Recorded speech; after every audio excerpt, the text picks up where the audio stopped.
Dick's Report here, back to you with another video, and this time we are talking about the AFC West. I am not wasting any more time. We are going to jump right in with the Broncos. Alright, and with the Denver Broncos, Drew Lock, this is probably his last chance to show that he can be their franchise quarterback. The Broncos traded up for him in the second round of 2019. He missed a lot of his rookie season, but showed promise towards the end of it. However, during his second season in the league, he struggled mightily on the field. There were people that thought that the Broncos should have taken a quarterback 9th overall. They didn't. They took Patrick Surtain. However, they did trade for Teddy Bridgewater. Now, what's going to happen with Drew Lock? Is he going to show the talent that he showed at college, or is he going to struggle? And are the Broncos going to be looking for a new quarterback during the offseason? Vic Fangio's first 2 seasons as the Broncos head coach had been a struggle. Vance Joseph was fired after 2 seasons, then Fangio took over, and not much has been done. This could be Fangio's last chance to show something on the field, or else the Broncos will also be looking for a new head coach. And finally, Von Miller. Von Miller missed all of last season, and there were some people that thought he was going to be released during the offseason. That did not happen. He's still a Bronco, but he's going to be in his 11th season. Does he still have something left in the tank, or is he coming to the end of a spectacular career? Kansas City has been to the last 2 Super Bowls. Could we see a Super Bowl hangover? That does happen a lot with these teams. They get to the Super Bowl, and whether they win or lose, there could be some drop-off. We've seen it so many times. But will this happen to KC? We have no idea. They still have Patrick Mahomes. They still have that high-powered offense. Still have some players on defense.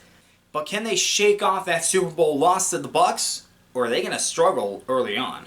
One of the biggest struggles during the Super Bowl was the offensive line. The offensive line could not protect Patrick Mahomes, and the offense just could not get going. So the Chiefs decided to fix that. They cut both Mitchell Schwartz and Eric Fisher. They traded for Orlando Brown, and they drafted Creed Humphrey in the 2nd round. Will all of that help out this offensive line? Creed Humphrey's going to be a rookie. We don't know if he's going to be ready to go. Orlando Brown, when Ronnie Stanley got hurt, he took over the left tackle spot and did a tremendous job. Now, can he do that on a full-time basis? We don't know.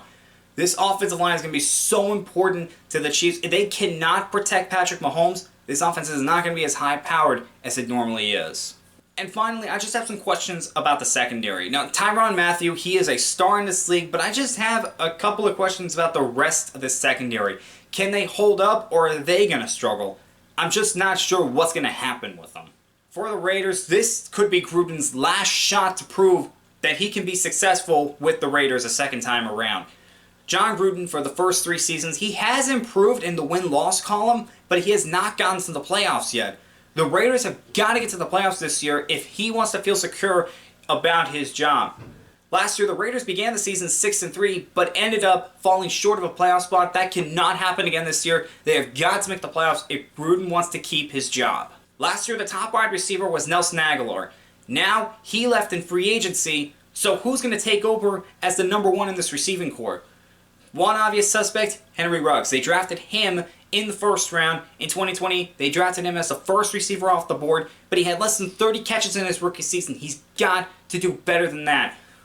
Also, you have Hunter Renfrow. He's been making some plays for them. You have some other guys that could be a factor in the receiving corps, but who's going to step up? Somebody has got to step up and help out Derek Carr. He can't do it by himself. And lastly, the defense. The defense for the Raiders let them down a whole lot last year, especially during the Miami game where they should have won the game, but the defense just let them down at the end. This defense is going to be very important. If the Raiders want to get back to the playoffs, the defense has got to make some plays. They cannot just rely on the offense alone. That's a recipe for disaster. Justin Herbert had an amazing rookie season for the Los Angeles Chargers. Now, what's he going to do in his 2nd year? Could he experience a sophomore slump? It does happen from time to time. Justin Herbert, an amazing rookie season. How does he follow it up? One thing that's going to help him out is the offensive line. The offensive line, the Chargers have been trying to fix that for a long time. That's been a problem for years. They signed guys in free agency, and they drafted Rashawn Slater in the 1st round. Can this offensive line hold up? Because if they do, Herbert is going to have another amazing season, and this offense is going to be exciting to watch. And on the defense side of the ball, can Derwin James stay healthy? Derwin James, in his 1st season, was amazing. He played amazing football. really showed the talent that he showed at Florida State, but the problem is he hasn't been able to stay healthy the past 2 seasons. He's got to be on the field to help out this Chargers defense. When he's on the field, he's one of the Chargers' best players, but when he's off of it, the Chargers defense really suffers from that. He's got to remain on the field to help out this Chargers defense, and if he can't stay healthy, he's not going to be a Charger for much longer. Alright guys, that was the AFC West. Next up is the NFC West, and I will see you guys next time.